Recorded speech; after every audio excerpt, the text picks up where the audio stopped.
महाराष्ट्राचा इतिहास म्हणजे पराक्रमाची गाथा, शिवरायांचा छावा, स्वराज्याचा खरा रक्षक आणि धर्मासाठी प्राणांची आहुती देणारा योद्धा, तो म्हणजे छत्रपती संभाजी महाराज। आज छावा चित्रपटामुळे पुन्हा एकदा संभाजी महाराजांचं नाव घराघरात घुमतंय, पण पडद्यावर दिसणाऱ्या कथा आणि खऱ्या इतिहासात काय फरक आहे हेच आज या व्हिडिओच्या माध्यमातून आपण जाणून घेणार आहोत। संभाजी महाराजांचा जन्म, त्यांचं धैर्य, 9 वर्षाचा संघर्ष आणि 40 दिवसांच्या अमानुष छळानंतरही धर्म न सोडता दिलेलं बलिदान।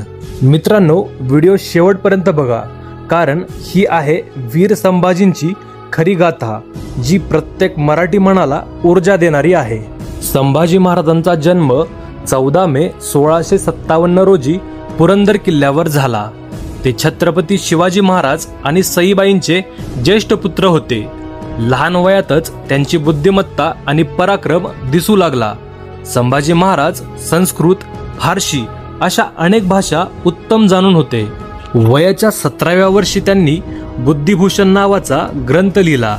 त्यातूनच त्यांचं विद्वत्तापूर्ण व्यक्तिमत्व दिसून येतं। शिवाजी महाराजांच्या निधनानंतर 1681 मध्ये संभाजी महाराज गादीवर आरूढ झाले आणि मराठ्यांचे दुसरे छत्रपती बनले। त्यांच्या कारकिर्दीत त्यांना सतत शत्रूंचा सामना करावा लागला। मुघल, आदिलशाही, सिद्धी, पोर्तुगीज असे अनेक शत्रूंचा सामना संभाजी महाराजांनी केला।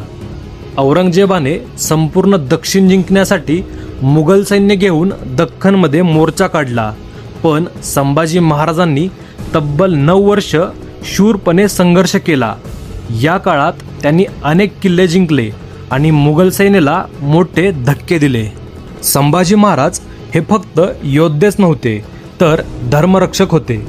औरंगजेबाने त्यांना धर्मांतर करण्याचा प्रयत्न केला, पण संभाजी महाराजांनी मृत्यू पत्करला तरी धर्मांतर मान्य केले नाही। त्यांचा हा धर्माभिमान, राष्ट्राभिमान आणि निष्ठा आजही प्रेरणा देते। इतिहासकार सांगतात की संभाजी महाराज हे युद्ध कौशल्य, पराक्रम आणि शौर्यासाठी ओळखले जातात। त्यांच्या नेतृत्वामुळे मराठ्यांनी कठीण परिस्थितीतही स्वराज्य टिकवून ठेवलं।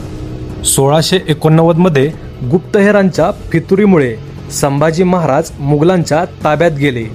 औरंगजेबाने 40 दिवस त्यांना अमानुष छळ दिला, पण महाराजांनी शेवटपर्यंत आपला धर्म, आपलं स्वराज्य सोडलं नाही। 11 मार्च 1679 रोजी संभाजी महाराजांनी महान बलिदान दिलं।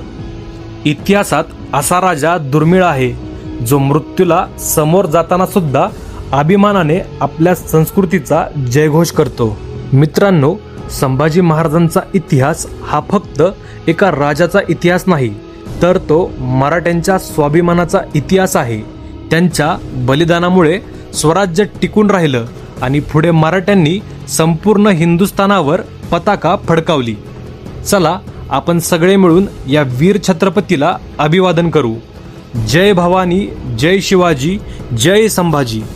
मित्रांनो, हा व्हिडिओ आवडला असेल तर लाईक करा, शेअर करा आणि आमच्या चॅनलला सबस्क्राईब करायला विसरू नका। पुन्हा भेटू एका नव्या ऐतिहासिक गोष्टीसोबत। धन्यवाद।